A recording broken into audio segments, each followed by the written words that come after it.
Hello tout le monde, j'espère que vous allez bien. Aujourd'hui, je vous présente la deuxième partie de mon vlog à New York et il y aura une petite visite à Philadelphie. Vous verrez beaucoup plus de choses sur Philadelphie dans la troisième partie. Donc Philadelphie et New York, c'est deux villes qui se situent pas très loin. On est environ à 200 km l'une de l'autre, vu que vous avez à peu près 2 heures de route, peut-être un peu moins. Peut-être que 150 km, je sais plus exactement.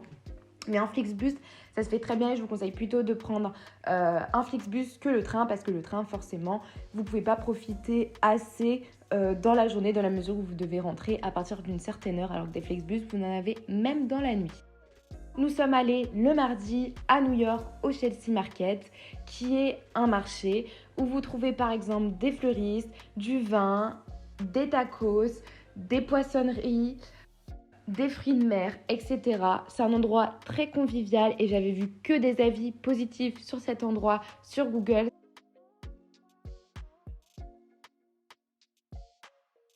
Nous, pour notre part, on a décidé d'aller à Los Tacos Numero Uno, qui était en fait un tacos où ils vendaient des quesadillas, des tacos. C'était à peu près, je crois, 6 euros, juste ce que vous voyez ici. Donc moi, je vous conseille pas forcément d'aller là-bas, c'est plutôt un attrape touriste. Je vous dirais plutôt d'y aller pour découvrir ce à quoi ça ressemble. On avait encore faim, donc on a été à Five Guys. On en a eu pour 35 euros avec le plat que vous avez vu juste avant, ce qui est assez cher. On a fait l'une des top activités à New York, qui est bien sûr l'Empire State Building. Au départ, quand vous arrivez à l'Empire State Building, je vous conseille soit d'avoir déjà acheté votre billet sur Get Your Guide ou alors de l'acheter sur place. Honnêtement, achetez-le sur place, les prix sont quasiment similaires. Vous arrivez au niveau du musée. Vous rejoignez le 86e étage et le 102e étage. J'ai appris quelque chose. Il y a plusieurs entreprises qui sont situées dans cette grande tour, dont LinkedIn par exemple. Donc là, vous voyez un peu les images de toutes les interprétations qui ont été faites de l'Empire State Building, que ce soit dans des publicités, des films, des dessins animés, des séries. Là, c'est tout à fait la vue que vous avez. Après, le soleil n'était pas le plus beau du monde, mais ça vous permet quand même d'avoir une image de ce que représente New York à 360 degrés. Et tout au long de votre chemin dans l'Empire State Building, vous avez plusieurs petites activités. On avait à peu près pour 1 heure de visite, 45 minutes, 1 heure. On va dire 1 heure et demie grand maximum, si vous voulez vraiment profiter. Donc l'entrée, elle est à 43-42 dollars, ce qui vous fait à peu près 41 euros. Pour se faire plaisir, nous sommes allés prendre un petit donut. Je vous conseille pas forcément d'acheter ces donuts-là parce qu'ils n'avaient rien d'exceptionnel. C'était très fat.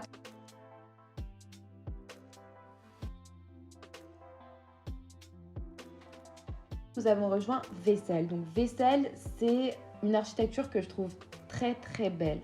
C'est mon avis, c'est personnel. Donc c'est un escalier et en fait c'est plus possible de rentrer à l'intérieur parce que comme je vous ai expliqué c'est des escaliers parce qu'il y a eu des suicides. Après nous sommes allés au The High Line qui vous propose une vue sur New York et surtout sur son coucher de soleil.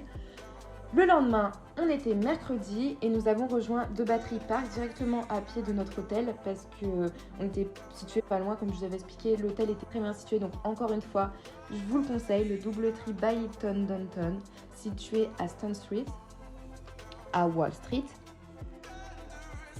On a rejoint le bateau et il y a plusieurs possibilités de départ. Moi, sur Get Your Guide, j'en avais 3. Après, si vous prenez vos places directement sur place à The Battery Park parce que vous avez la possibilité de le faire, je vous conseille parce que les prix sont similaires. Je crois que c'était 25 euros sur place et moi, j'avais payé 28 euros. Donc, le choix est vite vu. Là, vous avez la représentation de l'île de la Statue de la Liberté. Le bateau vous dépose sur l'île, mais vous n'êtes pas obligé de vous arrêter ici dans la mesure où ensuite il va à Ellis Island. On avait pris un tour pour les deux, donc là c'est la sculpture du sculpteur qui l'a fait, Bartholdi.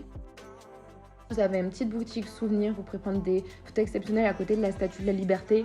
Vous avez vite fait le décours, ça prend pas trop de temps, je pense que le plus long c'est de faire des photos.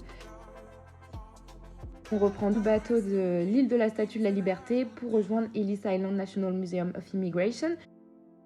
Ça représente l'immigration des États-Unis, c'est-à-dire qu'à l'époque, tous les immigrés qui décidaient de venir aux États-Unis pour vivre le rêve américain passaient par cette étape où ils avaient plusieurs phases, que ce soit au niveau de leur santé, au niveau de leur logique et d'autres exercices différents. Et souvent, quand ils avaient des problèmes de santé ou pour d'autres raisons, ils ne pouvaient pas intégrer New York, plutôt les États-Unis de manière globale. Qu'est-ce que je peux dire de plus? Ok, c'est par rapport à l'immigration, mais il y a aussi beaucoup d'informations sur la colonisation aux États-Unis de manière globale, comme par exemple avec les Pays-Bas, il y a longtemps. Je vous conseille d'en faire le détour, on n'en parle pas assez, je trouve que c'est pas assez coté, mais pour moi, c'est l'une des tops activités à New York. On a repris le bateau et nous avons fait un tour au mémorial du 11 septembre. C'était un moment assez prenant.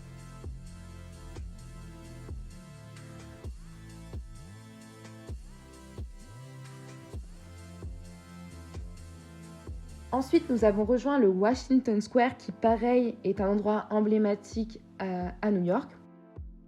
Pour finir, histoire de se faire plaisir pour cette journée très enrichissante, nous avons fait un petit tour à l'Empire Cake qui est l'une des meilleures pâtisseries de New York. Jeudi, on est allé, en partant de New York, encore une fois, à Philadelphie, juste passer la journée. Pour moi, le meilleur moyen, c'est de prendre le Flixbus. Comme ça, on a pu partir tard. On est parti de Philadelphie à 23h minuit et on est arrivé tard à New York. Donc oui, une petite précision, vous avez des métros hyper tard à New York. Je suis même pas sûre qu'ils s'arrêtent parce que nous, on a pris le métro à 2h30. Vous inquiétez pas, en tout cas, vous pourrez même voyager en métro le soir sans souci.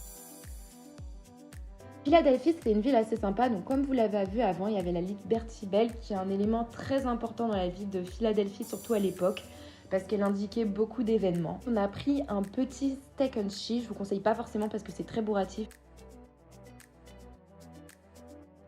Bienvenue sur le Benjamin Franklin Bridge, qui est un pont qui vous propose une vue sur tout Philadelphie. Vous pouvez marcher, vous pouvez courir. Voici à peu près la vue que vous avez sur Philadelphie, Philly pour les intimes. Maintenant, place à ma troisième vidéo, je vais vous montrer une activité que j'ai adorée.